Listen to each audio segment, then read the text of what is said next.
My name is Monica Malampalli, and I'm the Executive Director of the Alliance of Sleep Apnea Partners, or ASAP. We are a nonprofit advocacy organization very much dedicated to being patient-led and patient-focused. Our mission is to promote and advocate for screening, diagnosis, treatment, and management for optimal health of those who suffer from sleep apnea. Welcome to the Breathing Room, an ongoing virtual series to engage with the public, to discuss topics related to lived experiences, importance of patient engagement in advocacy and innovation. Today's episode is about patient perspectives regarding the Philips Respironics recall of the breathing devices. Now, this is the largest recall to affect the sleep apnea community. The PAP therapy is considered the gold standard treatment for sleep apnea at the moment. Today, we are speaking with three patient advocates about their experiences with the recall and how it has impacted their lives and the lives of the people they know. During our discussion, we hope to explore what we have learned so far, what are the challenges experienced by patients, how we can fix this problem, and what changes we would like to see so that this doesn't happen again. Throughout the discussion, we also want to hear from you. If you have any opinions or any questions you might have for our panelists, use the question and a Q&A button on your screen to type your question or a comment. All right, let me introduce you to our panelists, all of whom are sleep apnea patients. So I would like to ask the panelists to join us now. All right. Thank you all for being here. I'm going to introduce you to Tom Wilson. He's the founder of the Philips CPAP Recall Support Group. Tom is a former businessman and a sleep apnea patient. Tom first learned about the recall on the CPAP.com website, and soon after he founded the Philips CPAP Recall Support Group on Facebook in June 2021. His goal was to connect with other individuals that have had medical issues related to the Philips CPAP devices. Since then, Tom has focused on advocating for consumer rights and has engaged with the federal government as well as the media in bringing attention to concerns of those affected by the Philips recall. Our next panelist is Randy Barson. Randy is the founder of Philips CPAP, BiPAP, recall support and advocacy. Randy is a sleep apnea patient and advocate, has firsthand experience in dealing with the fallout from the Philips Respironics CPAP recall. Soon after learning of the recall through FDA alerts, he founded the support group on Facebook to lift patient voices and to share information experiences. His primary goal are to get a safe replacement device to anyone who needs one, and to get the federal government involved in addressing this and other issues related to the recall, especially dealing with the possible health consequences of using recalled CPAPs, BiPAPs, and ventilators. Many of you may know Emma Cooksey. She's the podcast host of Sleep Apnea Stories. Emma is a great patient advocate. Those of you who know her, she's a speaker and also a writer. She was diagnosed with obstructive sleep apnea at the age of 30 after more than a decade of unexplained health problems. In 2020, Emma began hosting a weekly podcast, Sleep Apnea Stories, to build community and provide a platform for people with sleep apnea to share their experiences. Hearing from podcast listeners and social media followers about their experiences has given Emma a unique insight into how the recall affected patients' lives. Emma is an active patient advocate and has served on the board of directors at Project Sleep, which is a 501c3 nonprofit raising awareness about sleep, health, sleep equity, and sleep disorders. Well, welcome everybody. It's great to have you here today. All right, so let's start off with our discussion. Before I start off, I want to share a few slides with you, almost like a level setting, because I think it's important to go through what has happened with the Philips recall for the past, it's been going on since 2021. So let me go through just for our audience to reorient everybody for, sort of the timeline of the Philips recall. All right, let me just do this. All right, so April 23rd, 2021 is when Philips Respironics notified FDA of potential health risks related to a foam that they used in the CPAP and BiPAP and ventilators. This is called the polyester-based polyurethane, PEPUR foam. June 14th is when Philips initiates the class 1 voluntary recall because of the degradation, which means they had communicated with the FDA. FDA then puts out a safety communication alerting the public of the Philips voluntary recall. On the 23rd of July, FDA actually identified that there were certain machines, particularly for the CPAP, it was the Dream Station 1, that were recalled and labeled this as a class 1 recall, essentially the most serious type of recall. July 26th, the Philips stops taking orders. A class action suits are filed in US and Canada. Some of the ventilators are recalled. FDA then posts facts on their website after working with patient and professional groups. I just want to point out that ASAP was not involved in these conversations. In fact, I was not even in this current position at that time, and I started last year. So just to let you know that we were not involved in any of these conversations with the FDA. September 1st, Philips announces repair and replacement program of the Dream Station devices, complete repair and replacement program. That's what Philips said, that they would come back in 12 months. October 8th, federal lawsuits against the company actually was centralized in a multi-district litigation in Western Pennsylvania. And November 12th, FDA provides an update and asks Philips Respironics to have an independent lab perform safety tests to determine risks of silicone foam. And the reason for this is there was a facility inspection by the FDA. And what they found during that inspection was that the silicone-based foam was used in a singular similar device that was marketed outside of the US. And it had failed a safety test because of the release of volatile organic compounds. Similar testing by Philips in the United States devices demonstrated acceptable results. That's why FDA asked an independent lab to come in and to perform additional testing. All right, so at this time, the communication from FDA was to continue to use the repaired and replaced devices. A few months later, this is on March 10th, we heard from Dr. Jeff Shoren saying that FDA had heard frustration expressed by patients and durable medical equipment suppliers. And essentially, they were all unaware of this recall and had received insufficient information about the next steps regarding the recall process. So which means for 9 months, people had not heard anything from Philips. This led to a notification letter to Philips to improve communications. And essentially, FDA mandated that Philips Respironics improves its communication about the recall and the serious risk posed by the foam used in the products.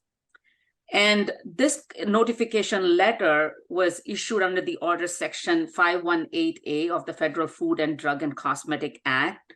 And essentially, again, mandating that everyone from device users, DMEs, suppliers, distributors, retailers, everybody needs to be notified about the recall. And then Philips needed to provide language on their website regarding the use of ozone cleaners on the recall devices, and also that information for people to register their devices. Okay, so they were also required to provide monthly updates, and that's because most consumers were unaware of the health risk associated with the recall. And furthermore, I'm not going to get into this. There were very specific actions that the FDA required Philips to do. Coming to 2022, April 25th, Department of Justice gets involved. It subpoenas Philips. May 2nd, FDA sends a notice to Philips saying that they're giving them an opportunity for a hearing and requires a plan in place for Philips to come up with how to repair, replace, and refund the devices. Then we go on to say that Philips comes up and says they've done some testing, and it's only the small portion of devices that were impacted by this foam degradation, but it is actually the ozone cleaning that made the problem worse. I'm going to skip here. 29th, FDA sends an alert again to public saying there's a plastic that is incompatible with the materials used in these devices. And so basically it's a contamination that was also releasing the volatile organic compounds and could actually fail the device. September 1st, DOJ and Philips settle a lawsuit on some kickback allegations. And then September 6th, as we hear from FDA again, saying that the magnets in the masks, this is based on 14 reports that they received, were interfering with implanted devices. Philips recalls, again, some of these masks with magnets and also the devices because of the incompatible plastics. At Philips, during this time, they appointed new CEO. The CEO apologized for how the company had dealt with this recall and were realigning their mission. There were several global layoffs during the time, and then Philips also recalled the DreamStation test. It says that recall tests show unlikely harm to health. So this was kind of surprising. Okay, 2023, we come back, and again, let's focus on April 7th. And by the way, I'm going to make this information available on our website, so it'll be available to everybody. April 7th, FDA issues a recall summary on the Reverb DreamStations, basically saying that Philips had assigned incorrect or duplicate serial numbers during the initial programming, so which could have resulted in wrong prescription, or settings going back to the factory settings, essentially providing no therapy to some of the people. So there was misinformation on Philips' website, basically also saying that the 2.4 million devices were not shipped to the consumers, but in fact were shipped to the repair facility. So FDA asked Philips to fix that information as well. Consent decree talks continue. And then the lawsuits reach up to 300. September 7th, there's a settlement between Philips and the consumers is at $479 million, but this only covers the economic costs, but does not address the health issues that the consumers have faced. Philips did not admit liability or any wrongdoing and still faces lawsuits claiming death, injuries, and medical costs related to the recall. Some of you might be aware, September 27th, ProPublica and Pittsburgh Post-Gazette published their investigation summary, saying Philips withheld a majority of warnings about the contaminants in the device airway chambers. Philips disagrees to this. FDA on October 5th called for more testing for the sound abatement foam recall.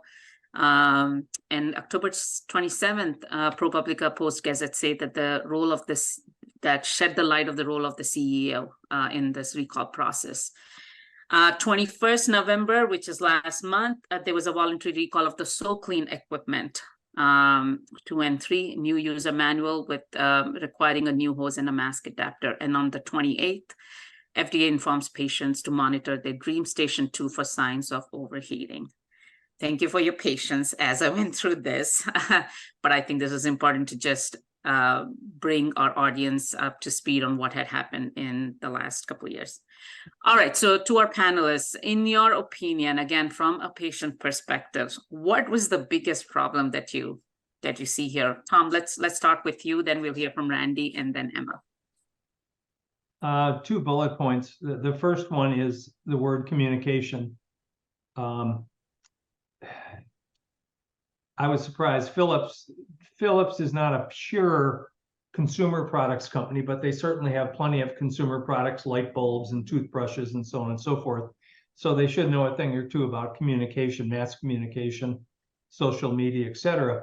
They did, in my opinion, an extremely poor job communicating to not only consumers, but all the constituencies you mentioned, the doctors, the DMEs. Frankly, nobody really knew what was going on, and everyone was upset. That, I think, was the biggest. I'll just stop there. Randy? What I would certainly agree with Tom about the communication issue. I think once people learned about the recall, it was sort of a chaotic situation. It's the best way I can put it, as far as getting information out. But I'll pick up on another issue. To me, the biggest issues at this point are that strike me are, number one is that people were over 2 years out from when the recall was announced, and there are people who are still I hear about in my Facebook group and other groups still having trouble getting a adequate replacement and a safe device, and there's still confusion about, like sometimes Philips would ship out a new device, like I got one, whether or not to return it. There's what are you supposed to do? Is there any guidance on that? And the other thing to me is the other big issue I think outstanding is that even when people get a replacement device, are the issue about the potential health issues going forward, which I think I haven't really really seen that that's been addressed in any consequential manner by anybody so far. And some of those, of course, may not develop for, we could be looking at a long-term situation, not just, there's certainly been a lot of people who believe they've become sick because of using these devices. But who knows what the future is going to hold. As we're talking about things like cancers that possibly take years to develop. Thanks, Randy. Emma. So I guess it's kind of similar to what Tom said, but definitely the communication was so lacking. I first heard about the recall from one of my podcast listeners emailing me and saying, I just heard there was a recall. What should I do? And I went and read what Philips had put out, and I thought to myself, well, just go to your doctor, because I just assumed as a patient that a large recall of this kind could never happen without them, giving the doctors lots of information ahead of time so that they could actually advise their patients on what to do. Mm-hmm. But over the weeks, it became clear that the doctors really hadn't had any communication from Philips. And similarly with the DME companies, there was an awful lot of patients just having to deal with this, trying to contact the DME company, trying to contact Philips, and trying to contact their doctor and not really getting anywhere. So yeah, the communication, I think, really has been the biggest problem. No, I completely agree. Thank you all for that. I think clearly, from the slides that I put together, communication was a huge issue. And I agree with Randy as well, that we haven't really even heard much about the health risks, except, of course, FDA did put out, the impact of the recall. But important point is thinking about the long-term effects. And you're right, Emma. I think this is just not the patients. This is also other, community at large. Let's talk about that a bit. So again, I think we've covered this, but I think thinking about just the larger community at large, right? So let's just say not even the people who have been impacted by the Philips. What else have you heard from other folks? Like, we've heard some people say, well, they've gone on to using a different machine, but people who've even, have not had the Philips machine. What are some of the concerns that you've been hearing? And again, what is their most primary concern? Like to shed something? I would say I hear a lot from family members, all the different stages. So family members of people who are pre-diagnosis, and whether it's a partner or, an older relative that they're trying to get to go to the doctor about sleep apnea symptoms. Mm-hmm. And I feel like with the recall, there was a big erosion of trust, to the point where some of those people who were just reluctant because they didn't want to, take a sleep study or, go see the doctor at all, were now saying, well, it seems like there's this recall and, bad things could happen if I use a CPAP machine anyway, so I may as well just not get tested. So I think it just had a cooling effect on anybody going to actually get a diagnosis in the first place. So that's definitely a group that I've heard a lot from. No, I completely agree with that. That is my primary doctor. He's opinionated. He's got opinions on things, and we're good friends. When I told him a little bit about this, he said that, well, the whole sleep industry is the whole thing's a racket. That was his descriptor. That's kind of concerning, because we already have some stigma associated with sleep apnea. We already have trouble having people who are hesitant to get diagnosed, and of course then hesitant to take, use the treatment.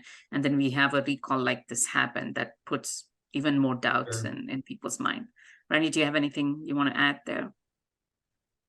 Well, just one point to just sort of put this, I'm not sure how much people viewing are aware of this, but just to put this in perspective, that this recall is the largest recall of medical devices in U.S. history. It affected millions of people directly, millions in the United States alone. It's also a worldwide recall, because in our support groups, we have people from about 5 million, I think, thereabouts. Something like that. And we had people in our support groups, other countries. I believe the U.S. is the most affected, but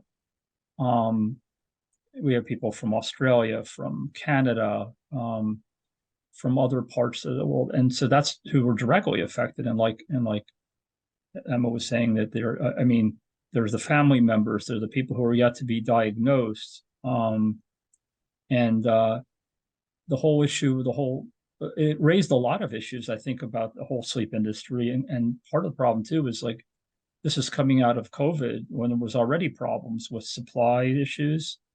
And it was hard. Some places, like the place I go, was a large sleep center. It treats thousands of patients. They closed. They haven't been open since COVID.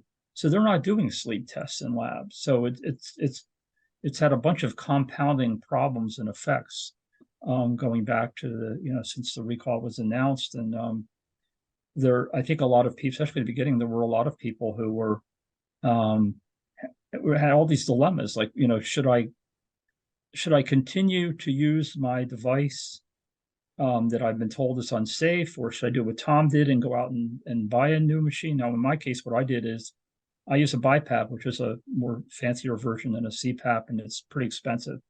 So I didn't have $1,400 to go out and buy a new BiPAP. So I kept using it for several months until I then became eligible on Medicare to help pay you for a new machine. But a lot of people were faced with a lot of these dilemmas and had really little guidance from the medical suppliers, their doctors.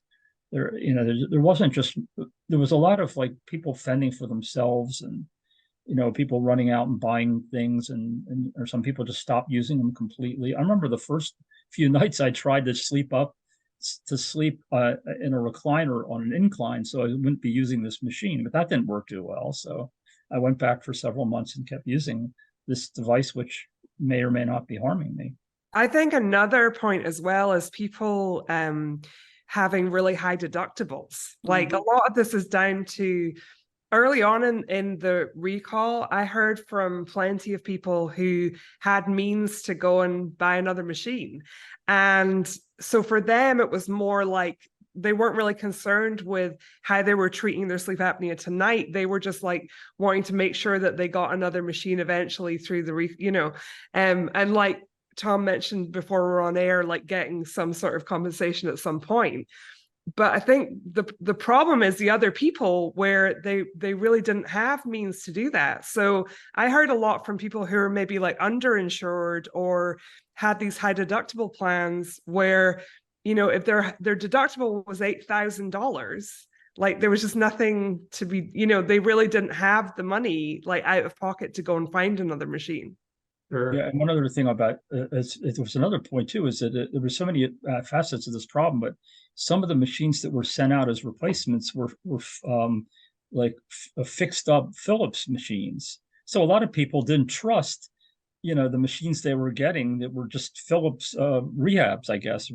I mean, that's not the right term, but not only that, but somebody may have had a 1-year-old machine. They turned it in and they got a 4.5-year-old machine back. Exactly.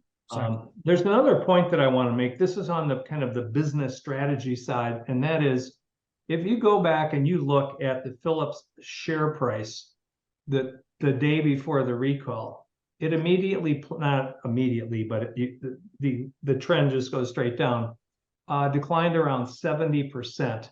I don't know where it is today, but it's probably in the 60 to 65%. So the shareholders, the owners, the company is worth about 2/3 less today. And one other milestone that I would add to your chart there is in 2023, a French family came in and made a significant buy of the shares. They're either the largest shareholder now or one of the largest shareholders. They also got a board seat or two. And my guess is they're looking at it to say the company fundamentally is pretty sound. But if we can fix this thing and get past it, maybe we can get back most of that 2/3 decline in the share price and make some money. And that has implications because the way it works in big corporate companies, is when a CEO isn't making progress, or at least from the board's perspective, it's simple. They lose confidence. And so what did they do? They fired the previous CEO. Unfortunately, they put in place Roy Jacobs, who was leading the recall in the first place, and made him CEO, which just completely astounded me. I think with his new family in there, it's possible in the next 6 to 12 months that he could be replaced, because, you know, he's old school. He's he was part of the problem, and he really hasn't done much. He's been in place for a year, and besides firing or letting go about 10,000 people to reduce costs, he has not made any significant progress on this lawsuit. And so the family's got to be this family that made this huge investment. They have to be looking and saying, okay, what is our strategy to get out of this? And the other thing, and you did mention this, the consent decree, that's probably the biggest black cloud that's sitting over the company now, because that can be significantly detrimental to the company, and nobody knows what it's going to say and when it's going to be revealed. Exactly. And it's I believe it's been a year and we haven't heard anything. And Tom, you're right. Actually, I did have that point in my slide deck. I didn't mention it. There was that family that bought 15% of the shares. So I think it's we'll just wait and see what happens. The couple other slides I want to quickly cover before I move on to the next question. I just wanted to put this up. This is the medical device reports based off of this. So these are reports that were provided by Philips, as well as, you know, the consumers, public, or their doctors. And this just shows you the breakdown. This is from the FDA website. So far, we've heard, I think there are more than 108,000 MDRs that were received, and close to, I think, 426, at least I added up these numbers, of deaths reported. As of now, we don't know the direct correlation between the deaths and really these breathing devices. And some of these, the symptoms actually that were reported were cancer, pneumonia, asthma, infection, headache, cough, dyspnea, dizziness, nodules, chest pain. So these are some of the things that FDA has reported on their website. So definitely we need more information on this and need to understand what else was, or are people reporting. I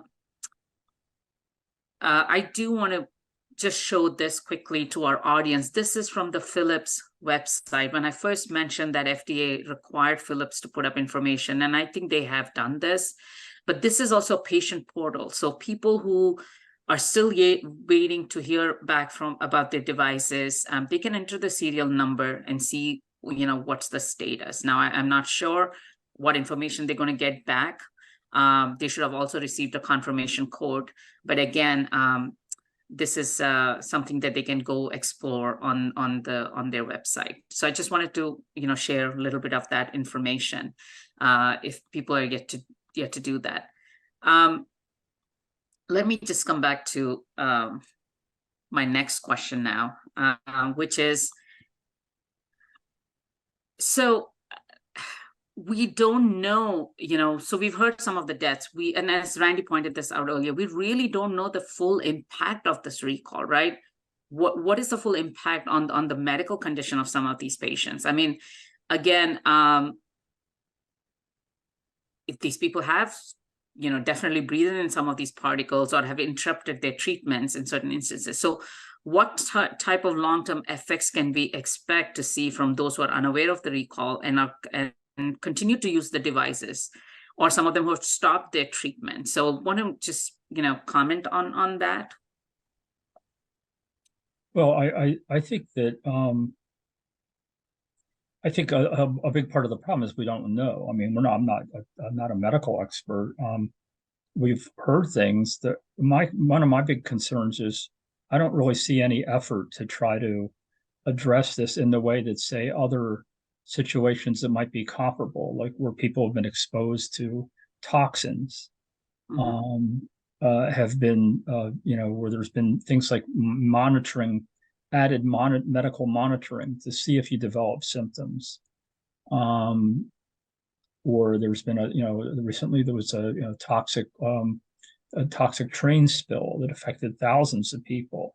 There were the settlements that dealt with the toxic burn pits in Afghanistan and Iraq, and it also included the first responders at 9/11 in New York. And that's taken decades and decades, and the problems that developed weren't apparent at first. It developed. People had initial acute symptoms, but the full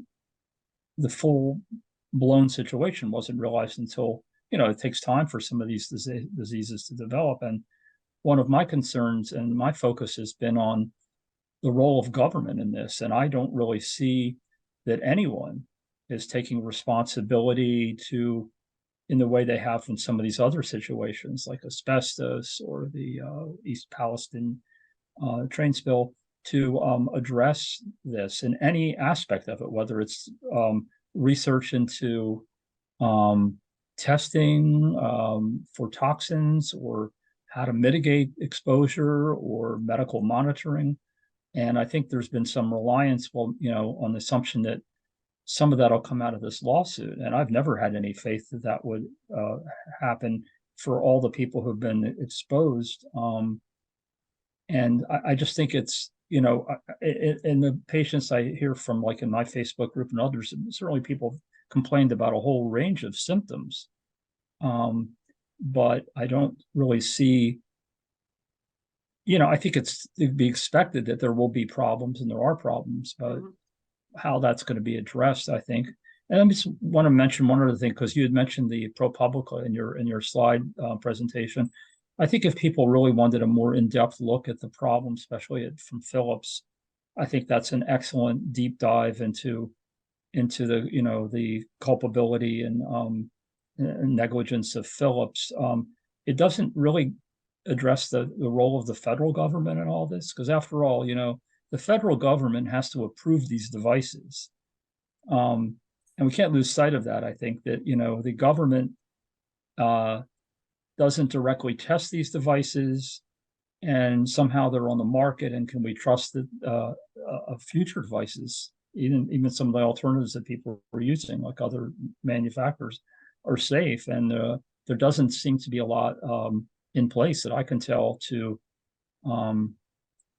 look at the process or ensure the process of the FDA. And there's been, so that's the points I would make about the health. I think that's to remain, to be determined. We're 2 years out, and I just see almost no effort, and whether it's in Congress or among any of the other federal agencies, or to really get a handle on the potential health issues.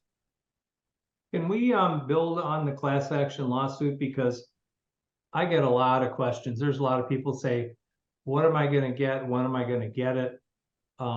Most people have no understanding of how these things work. Frankly, I really didn't either, but I've been engaged in this one. So there's three parts of it. Number one is cash compensation. You went out, you bought a alternative device, and you have a receipt, and you get some money back. You still have your old Philips machine, you turn it in, you get $100 or whatever it is. Those types of cash compensation. The second is what Randy, you just said, which is the medical monitoring. What form that takes place? Do you get a CT every 2 years? Do you get labs every quarter? Who knows? That has yet to be determined. And then the third part, which is the most challenging, which is somebody has significant medical issue or a death, is trying to prove that the device caused it. Philips will come forward with a whole host of experts that will claim that there's no way that you can say with certainty that this device caused this.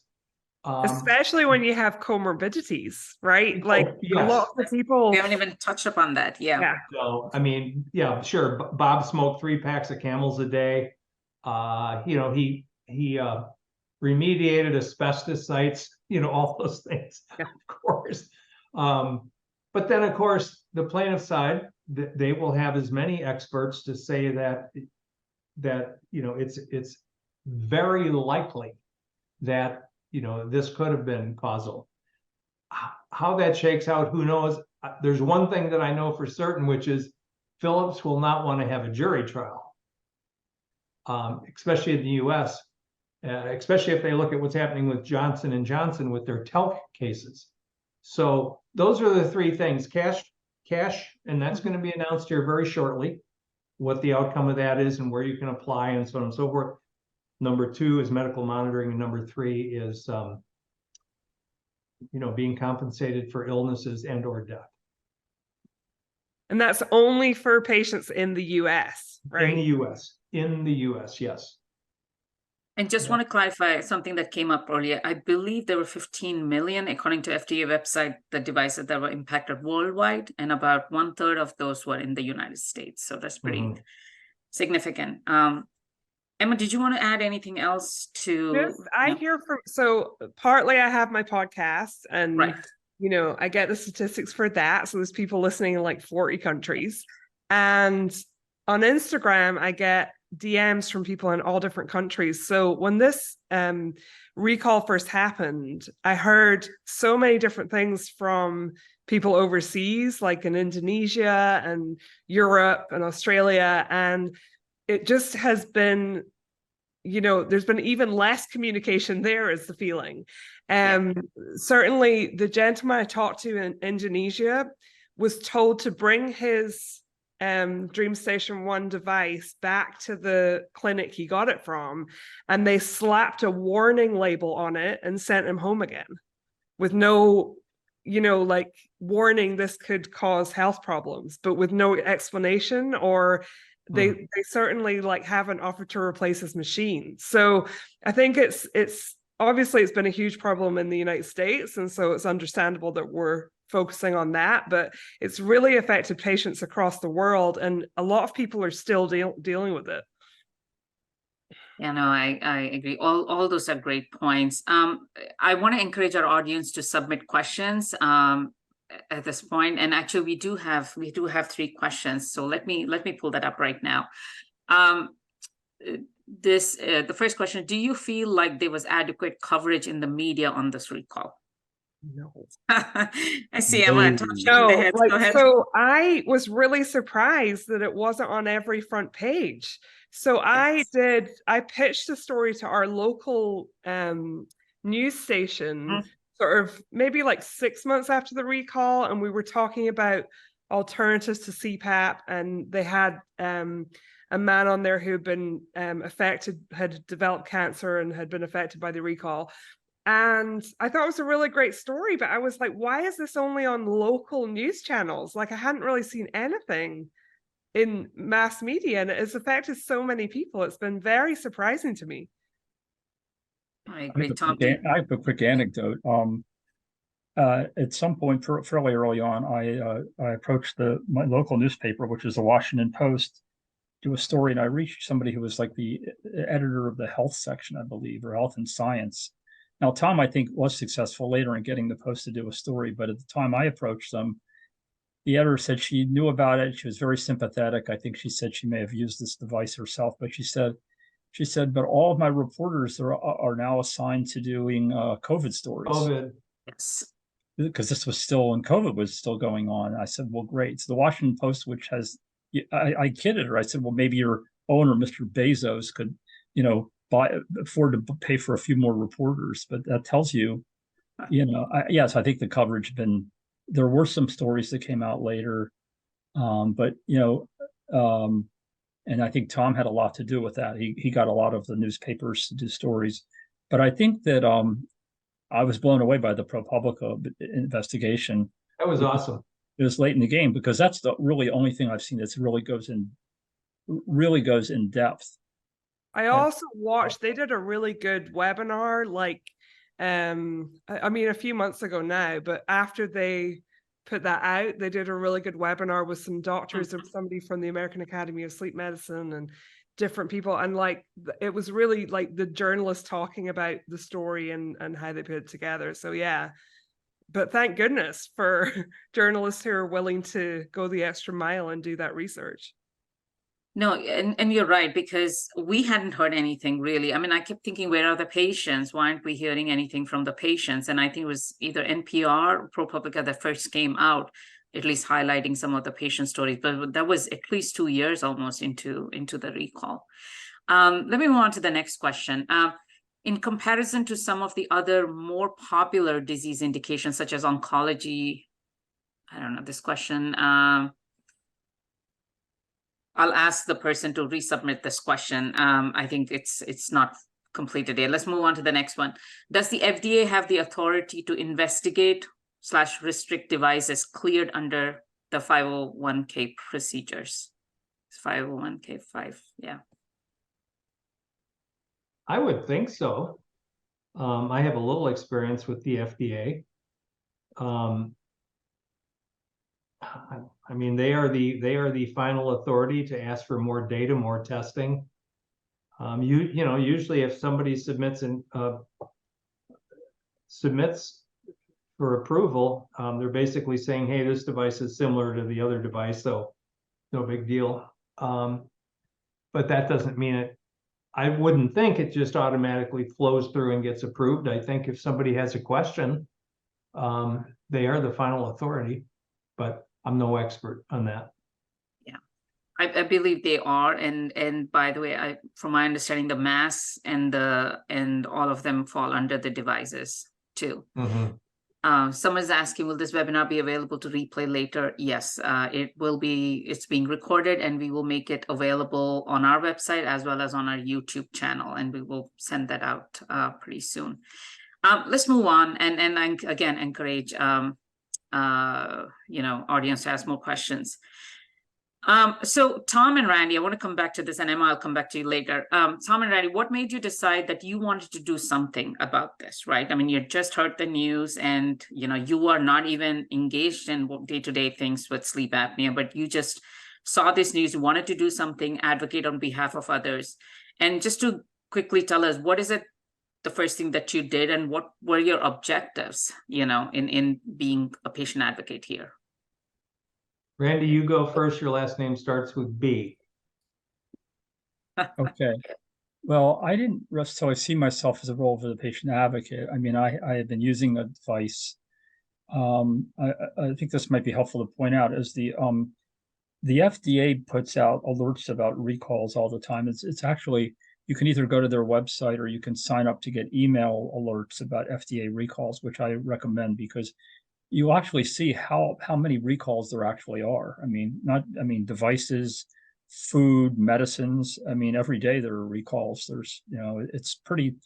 In fact, I was dealing with a senator's office, and I was talking to their aide early on, and she said, "Oh yeah, well look, the FDA has recalls."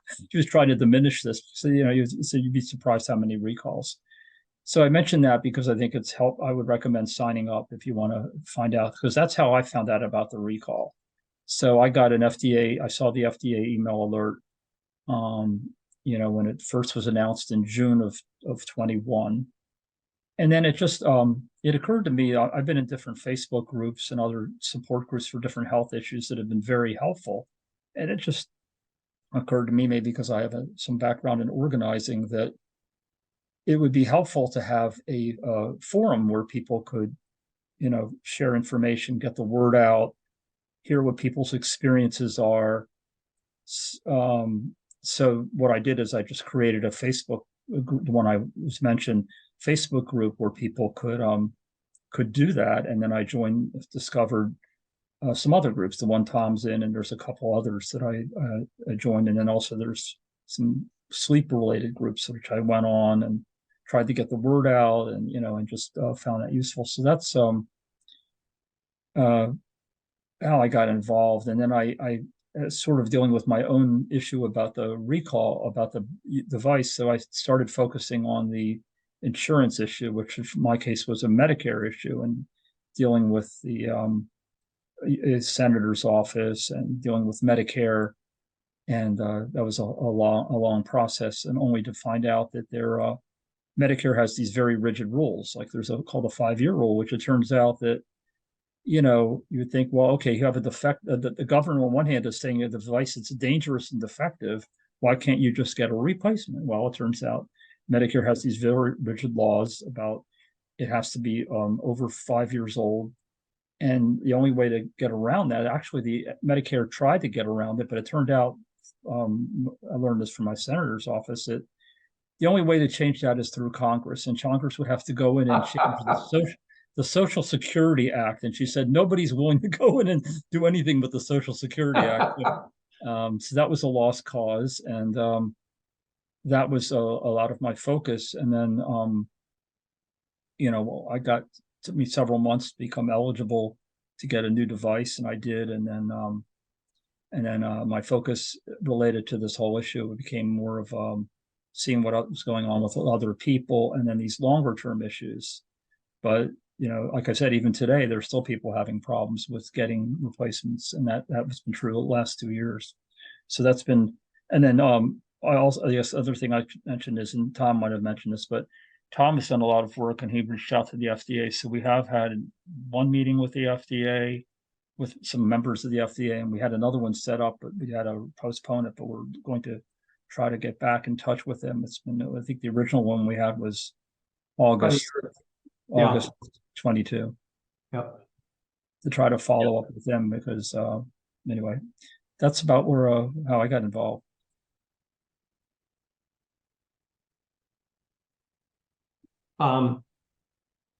Well, I don't know, in 1977 or something happened to me where a company was trying to give me the short end of the stick, and it really bothered me. And so I naturally, over time, became kind of a consumer advocate, and I wrote this book, Negotiate Anything.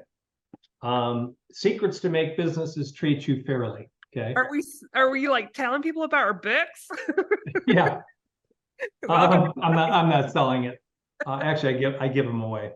But it's just a passion of mine. And so when this happened, and plus I'm a user, I could see the enormity of it. I could see, wow, it's big, it's important, it affects people's health directly. It's not like, oh, your coffee at McDonald's was a little too hot.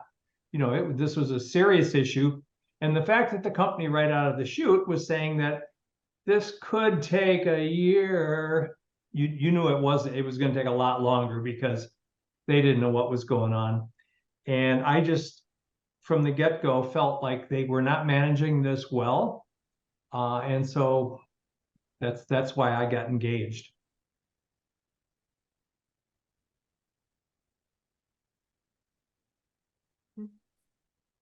I'm really glad you both did. Me too. Me too. I know people are frustrated that, these things take a long time. When the Judge Conti, who's leading this, a year and a half ago or whatever, she said, I want this to move quickly. And quickly is defined as 3 years. But some of these could last 10 years. So people, especially if you're ill, you want some answers, you want some action. Yeah. And it's got to be so frustrating for a lot of people. The other thing that I want to mention is, besides the monetary issues and so on and so forth, just the angst of so many people not knowing, should I use this device? Shouldn't I? And no matter where you turn, you really couldn't get a definitive answer. As far as I'm concerned, and I'm not a litigious type person, that alone is worth something. People just floating in the dark with, let's face it, sleep apnea, and especially Emma, yourself. I'm only like a 13 AHI, so mine's very mild. This is a big deal. I mean, as somebody, like, I wasn't involved with the recall because I had a ResMed machine, but I have severe sleep apnea, and yes.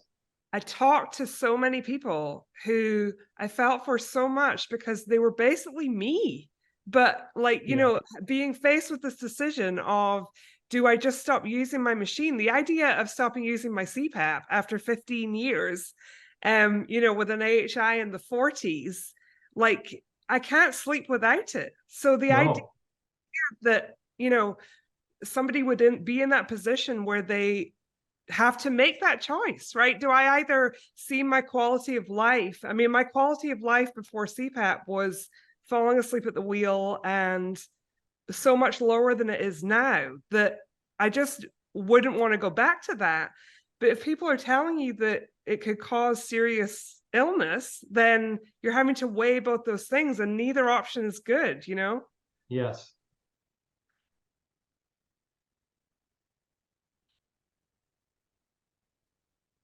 Oh, I think you might be muted. Yeah, muted. Monica, you're muted. I Yes, think. no.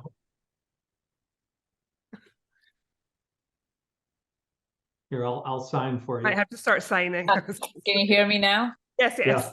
Yes, it's my speakerphone. I think the concern is, the larger impact of, some people who stopped their treatment.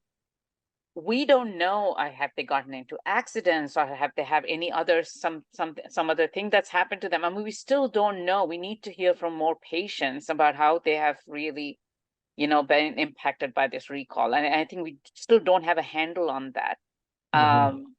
And I think that's something I think we have to encourage more people to just speak up and tell us, how their lives have been impacted. Just want to come back to Emma and ask her, this recall, Emma, just is not about patients too. It's also the sleep community at large. There are DMEs who've been impacted, or there are people who front facing who have, interacted with patients. I mean, again, anything else that you've heard, or if you want to add any thoughts to this? So this is just a community at large, who's been affected by this recall. So I think for me, this is maybe a little bit controversial, but I think that there was a big missed opportunity because I feel like sleep specialists could be doing a lot more to collaborate with other experts who are treating sleep apnea. So whether that's dentists with oral appliances or ENTs doing surgeries. I interviewed one person on my podcast who only developed sleep apnea because she gained a lot of weight and she had a successful bariatric surgery and no longer has sleep apnea. So I think this over-reliance on only CPAP is a huge problem. And I think that the recall and some of the supply problems as well that happened during the pandemic have really, made me realize that you can't just rely on one treatment option for everybody, right? Yes. For me, CPAP has definitely been a huge part of why I'm able to function as well as I am. But I added an oral appliance to use in combination with my CPAP, and that's helped me enormously. But these are not options being offered to most people, right? So I think that it just was a shame that we didn't use this recall to start looking at, well, what are the other treatment options? Which patients might they suit? They're not going to suit everybody at all, but there are going to be patients who can be treated without CPAP. And I think that we have missed out on the opportunity to really reflect on that and change the system. Yeah, I think we've definitely been pressure tested with this recall. And I think this is a time to reflect and see what, we need more innovation in this space. We need more treatments in this space. I mean, CPAP works great for people who are able to adapt, right? Mm-hmm. But again, what else do we need so that, we don't have, another recall like this or the impact of something like this again on the community? I just want to add a comment here from someone in the audience. It was very difficult for patients to decide on using the CPAP at risk or not to use the CPAP and lose their job. See, that's another thing that we don't think about. And then, for example, this applies to truck drivers, pilots, etc., who are required to use. I was going to mention that about the someone I heard from was a pilot who was in that situation where they had to show compliance. And so if your CPAP's been recalled, it's very difficult to show the compliance. So true. So true. And also another point of that is, these other alternatives, like I one point I used a dental device, but you have to, if you have to say for a job or something, if you have to demonstrate that you have an alternative treatment that's working to treat your apnea, you have to do a sleep study. And now they've gone to a lot of portable sleep studies, but some places still require a sleep lab. And that gets back to the point I was saying earlier, that because of COVID, there was a lot less places willing to, or even open to do in lab sleep studies. And then there are people who, like myself, who I have apnea, but I also have a separate neuromuscular related breathing issue. And I don't really have any other option as far as I know. Yeah. That's, I've been told that you Yeah. really need to use this device. And, the days I can't use it because I have a cold or have problems, I get kind of panicky. But Yeah. it is interesting. You're because, definitely not alone in that. I mean, that's a lot Right. of people. Yeah. Right. But it is interesting. I think that, that disproportionately the number of devices used are in the United States. I mean, even if it's 1 out of 3, well, US is only 5% of the world's population. And are they doing other things differently? Because, you need a lot of money to be able to, these devices are, unless you have an insurance system, these are expensive devices. And, obviously maybe other places have figured out ways to So the main thing I know about is the UK, just because that's where I'm from originally. And I know that they have NICE guidelines, which help GPs or primary care physicians to sort of decide where they're referring people to. And that certainly mentioned oral appliance therapy and referring to ENTs, whether that's like nasal surgery or tonsillectomies or Inspire implants or whatever they happen to do. Like, these certainly are considered good options for certain patients, and we're just not seeing that here. And the other thing that I found really interesting is I interviewed an athlete, a badminton player who was in Germany, and she was offered, she had like a lower AHI, probably in the sort of 10-ish range, can't really remember. But she was offered, like, did you want to try a CPAP or did you want to try an oral appliance? So after trying a CPAP, she went to an oral appliance. The manufacturer of her oral appliance was ResMed. So it's not that, like, I've asked ResMed directly, like, why are you not launching your oral appliances in the United States? And they don't really have a reason for that. It's just to do with like the market, right? But it's not that we don't know that these are effective treatments for certain patients. So yeah, I think things could be a lot more patient-centered on what the best patient outcomes are, rather than looking at what's best for companies. And I think that is such a great point, Emma, because I think we have to see the way our sleep health care apnea care is delivered in this country. I think we really have to focus on making it more patient-centric. Just one other question, and then we're going to wrap up. Actually, I'm going to ask you guys, from a patient perspective, what changes would you like to see happen to protect patients from future recall? Just a quick answer to that. National Registry. National Registry. Okay. Emma. I would love to see the FDA have a lot more power, and not just be able to kind of like make warnings and write letters, but have actual, teeth to be able to give a lot of feedback to the companies and keep them in check. Well, we've seen some of that happen from the FDA, but we'll see what more they can do. And Randy, do you have anything you want to add there? Well, I agree with both of those points, and I think to get there, we really need much more advocacy. I think there's a tendency when people get these devices, when they find the replacement, that becomes their immediate interest, and they tend to lose interest. And I think the only way you really get things done is, and you have, if you look at other advocacy kind of movements, what they've been able to accomplish with similar issues, we really need to build up some kind of an advocacy, maybe working with other advocates in different areas to bring about these kind of changes. Great point. So what do you think is the best way for patients to get involved? I mean, one of the things, like I said, we want to hear from more patients, and then how just besides just being informed, and I'm also reading this as a question, not just being informed, but also to affect change and make things better. I mean, how do we get people to speak up? And it's just not, okay, they've gotten their machine and they're fine. They don't want to worry about this. But again, how do we get to them and say, this is an issue that affects the whole community, and have them speak up? Well, I think in the short term, just joining the class action lawsuit, that's the best way they're going to make their voices heard right now. Okay. And anybody who wants, I think more also info. just to education, because I think it's sort of it's easy to just think, okay, I've got my replacement device and now there's no longer a problem. It's hard to think about problems that aren't immediate, but you still have the unknowns about the health problems you may be developing down the road. And if you develop them, what is going to be there for you? Or what are there things you could have that would help mitigate that, like testing or possible ways of mitigating against toxic exposure.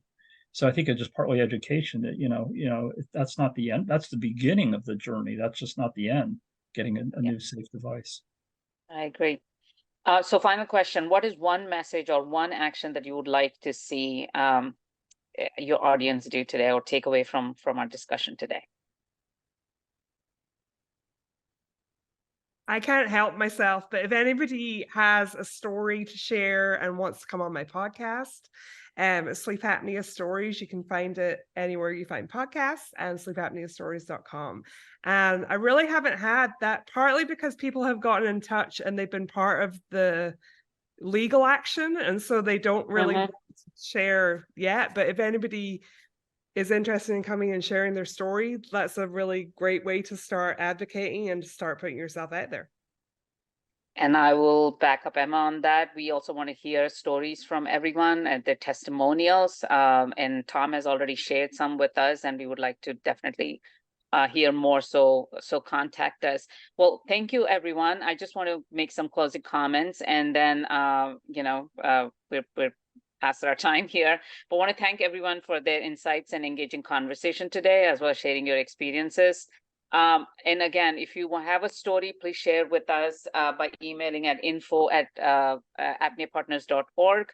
Again, Breathing Room is our ongoing virtual series to engage with public to discuss topics related to lived experiences, importance of patient engagement in advocacy and innovation. So please come join if you want to join our newsletters and hear more from us on our programming, again, write to us at info@apneapartners.org.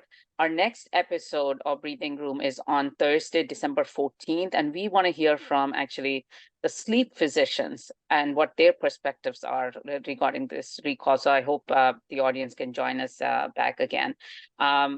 You can follow us on Facebook, LinkedIn, Twitter, X, and Instagram, as well as YouTube. We will make this recording available on our YouTube channel, so feel free to share with your friends and colleagues. And again, thank you to our panelists, and thank you to our audience for joining us today, and hopefully see you all next week on Thursday.